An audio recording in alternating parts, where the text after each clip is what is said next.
Good morning all of you. जैसे कि हमारा रिवीजन चल रहा है unit number 5, very short question हमने करा दिए हैं। आज हमारे यहाँ लॉन्ग क्वेश्चन रिवीजन चल रहा है। ठीक है, लॉन्ग क्वेश्चन में फर्स्ट क्वेश्चन रहता है हमारा, कुछ क्वेश्चन जो बेटा मैंने अपनी तरफ से बनाए हुए हैं, अपने नोट्स बना रखे हैं, नोट्स तैयार कर रखे हैं। ठीक है, जो आपको प्रॉब्लम लगे वो आप मेरे से कंसल्ट कर सकते हैं, इंडिविजुअल मेरे व्हाट्सअप नंबर या कॉल कर सकते हैं मेरे को। ठीक है, फर्स्ट क्वेश्चन है हमारा, explain the motor development and it's stages of childhood. यानी कि चाइल्डहुड में कौन कौन सी होती है और मोटर डेवलपमेंट क्या है। Motor development in the children, motor development related to the smooth of the condition movement, motor development refer of the development of the child born muscles and ability of move around of the multiple per their around of movement. यानी कि जो movement होती है बच्चों में, जो बॉन में या मसल्स में मूवमेंट होती है या एबिलिटी होती है बच्चों की, उसको डेवलप करने के लिए होता है। Motor development are other two type of the development. Motor development two type का होता है, gross motor development and fine motor development. Gross motor development जो होता है वो होता है लॉन्ग मसल्स के लिए होता है, long muscles of the body. There are big muscles help of the stand set run and jumping. जो हमारे जो बिग मसल्स होती है वो खड़े होने के लिए होती है और सिट रनिंग करने के लिए होती है और जंपिंग करने के लिए होती है। Fine motor development, fine motor development smooth muscles होती हैं जो कि हम कैचिंग पावर के लिए, थ्रोइंग और पिकअप के लिए यानी कि पकड़ने के लिए यूज़ कर सकते हैं। Body hold, growth and development, growth and development. Body hold जो होता है वो होता है for the birth to 14 year, यानी कि 1 ईयर, फॉर बर्थ से 1 ईयर, उसके बीच में क्या क्या एक्टिविटीज़ होती है वो बताने। इनफल्ट ग्रोथ एंड डेवलपमेंट ये होता है 1 to 2 year. Later child hold 7 to 12 year. ये एक्सप्लेन करना है, बुक से आप हेल्प ले सकते हैं। बुक में इसका टोटल एक्सप्लेनेशन है जो हमने आपको रीडिंग के टाइम पे हमने आपको कराया था। अर्ली चाइल्ड होल्ड 2 से 6 year in the age of the main causes of the development, growth of motor development along of the fine motor development comparison. ठीक है, ये आपका लॉन्ग क्वेश्चन नंबर 1 जो मैंने ये बोर्ड में आया हुआ है बेटा, last to last year board में आया था, जो आपकी बुक में नहीं है। कुछ क्वेश्चन जो मैंने अपने नोट्स बना रखे हैं वो लास्ट 10 ईयर के जो भी क्वेश्चन आए हैं बोर्ड में वो उनके अकॉर्डिंग मैंने अपने नोट्स बनाए हुए हैं। आप मेरे से संपर्क कर सकते हैं या इंडिविजुअल बात कर सकते हैं। नेक्स्ट क्वेश्चन है, discuss the factors which affecting motor development.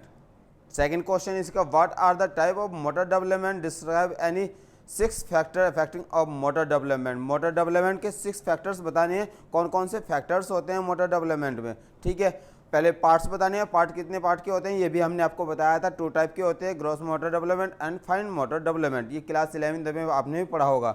ठीक है, फैक्टर्स, पेरेंट्स होते हैं सबसे पहले फैक्टर्स होते हैं मोटर डेवलपमेंट के लिए। दूसरा न्यूट्रिशन होते हैं। तीसरा साइकोलॉजिकल फैक्टर्स होते हैं।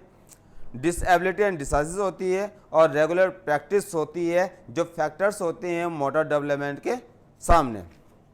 नेक्स्ट क्वेश्चन है, define a good posture. Posture बताना है कि पोस्चर कैसे, गुड पोस्चर क्या होता है। ये हमने शॉर्ट क्वेश्चन में भी आपको बताया था। What are the advantage of the good posture, और इसी का दूसरा क्वेश्चन बनता है, explain the advantage of the correct posture. ये लास्ट ईयर क्वेश्चन आया था बोर्ड में, यही लैंग्वेज में था। Next question, standing healthy and active in directly proportion to the good of the bad posture of the depend comment, why good posture importance और describe, यानी कि डिस्क्राइब करना है। ठीक है, आंसर है, according the physical education posture और the total mechanical effectively of the body of causes minimum stress and muscles movable maximum output of the physical efficiency of the attend. यानी कि जो हमारे जो बॉडी पोस्चर होता है वो एक मैकेनिकल होता है और जो बॉडी बैलेंस है हमारे मसल्स और मूविंग मिनिमम और मैक्सिमम आउटपुट जो बॉडी का मिलता है उसके ऊपर डिपेंड करता है। ठीक है, फिर आते हैं हमारे इसमें जो एडवांटेज है, advantage of good posture, improvement health status. जो बॉडी पोस्चर हमारा अगर गुड होगा तो हमारा जो इम्प्रूवमेंट होगी, बॉडी स्टेटस इम्प्रूवमेंट हो जाएगा। साइकोलॉजिकल बैलेंस, हमारी बॉडी फिट रहेगी, हमारा पोस्चर स्ट्रॉन्ग रहेगा, तो हमारे साइकोलॉजिकल हमारी सोचने समझने की क्षमता है वो बेटर रहेगी। स्ट्रेन स्प्रेन एंड पेन और जॉइंट, यानी कि जो हमारे बॉडी बैलेंस है वो करेक्ट होगा, तो हमारे जो बॉडी में किसी तरह का खिंचाव या तनाव या पेन है वो भी कम से कम रहेगा। Improvement social status, body balance रहेगा, हमारे way of talking, way of walking जो है वो सोशल समाज में किस प्रकार से है, किस प्रकार से उसको हम डेवलप कर सकते हैं, वो हमारा इम्प्रूव रहेगा। Better functioning of the body systems, जो हमारे इंटरनल ऑर्गन्स है, सिस्टम्स है, वो बेटर अपना परफॉर्मेंस दे सकते हैं, बेटर अपना कर सकते हैं। नेक्स्ट क्वेश्चन है, ये आपकी बुक से लिया गया है। Describe any two posture deformities of the Spain.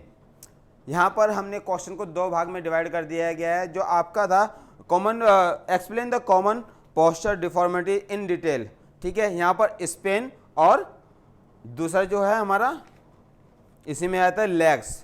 To type में हमने डिवाइड कर दिया, लेग्स की और स्पेन की। स्पेन की कौन कौन सी डिसाइजेज होती है और लेग्स की कौन कौन सी डिसाइजेज होती है। यदि ये कंटिन्यू एक ही क्वेश्चन आता है जो बुक में दिया गया है, explain the common posture deformities in detail, तो ये टोटल हमें लेग्स की और स्पेन की दोनों काउंट करके लिखनी होगी, दोनों के बारे में एक्सप्लेन करना होगा। यदि अलग अलग इंडिविजुअल आता है, स्पेन की कौन सी होती है और लेग्स की कौन सी होती है, तो उसके हिसाब से ही क्वेश्चन आएगा। अब आते हैं हम लेग्स की कौन कौन सी, हमारी स्पेन की कौन कौन सी है।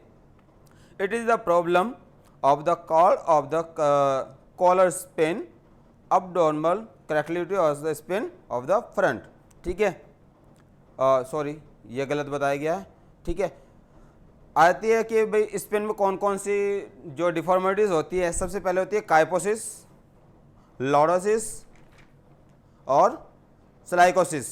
ये तीन जो होती है ये हमारे स्पेन में प्रॉब्लम होती है। अब kyphosis is the problem of the collar spine abnormal correctivity of the spine, यानी कि जो हमारे काइपोसिस होता है बैक साइड में कोपर्ड की होती है और ये बैक साइड में कोबर्ड होता है। लॉरोसिस का मतलब होता है कि आगे की तरफ, ये जो पिजन होता है, कबूतर होता है, कबूतर में आगे की तरफ कोबर्ड हो जाता है, ये आगे की तरफ का कोबर्ड है, ठीक है। नेक्स्ट है हमारे साइकोसिस हमारे एस की आकृति, जो हमारी स्पाइनल बोन होती है, बैकबोन होती है, वो एस की आकृति में हो जाती है या सी की आकृति में हो जाती है, तो वो साइकोसिस होती है और ये हमारी बैक प्रॉब्लम में आती है। नेक्स्ट क्वेश्चन है, explain any two posture deformities of the leg, यानी कि लेग्स की टू डिफॉर्मिटीज बतानी है। लेग्स की टू बतानी है लेकिन ज़्यादा होती हैं, ठीक है। ऐसे ही स्पाइन की भी ज़्यादा होती हैं। टोटल 7 डिफॉर्मिटीज़ हैं, 3 और 3 यहाँ पर क्वेश्चन में 2 बताई गई है, वहाँ पे भी क्वेश्चन में 2 ही बोला गया था, हमने 3 आपको बताई है, ठीक है। अब आती है कि लेग्स की कौन कौन सी होती है। लेग्स की होती है नॉकनीस, फ्लैट फिट और बो लेग्स। नॉकनीस जो हमारी नी होती है वो अंदर से मिली हुई होती है, हमारे फुट खुले हुए होते हैं, वो होती है नॉकनीस। और फ्लैट फिट जो फिट होता है, फिट में जो कर्व होती है, कर्व नहीं होती, हमारा फ्लैट फिट होता है। बो लेग्स में हमारे नी मिली हुई नी बाहर को होती है। बो का मतलब होता है एरो, और जो हमारा धनुष होता है, धनुष राउंड में होता है। तो ऐसे हमारी लेग्स होती हैं, तो वो होती है बो लेग्स, ठीक है बेटा। आज हमने आपको 5 क्वेश्चन हमने लॉन्ग क्वेश्चन करा दिए हैं, बाकी हम आपको कल कराएंगे, ठीक है। टोटल जो लॉन्ग क्वेश्चन आपके हैं, जो मेरे नोट्स के अकॉर्डिंग है, मेरे नोट्स के अकॉर्डिंग आपके 10 क्वेश्चन है बेटा, ठीक है। Thank you today, that's all.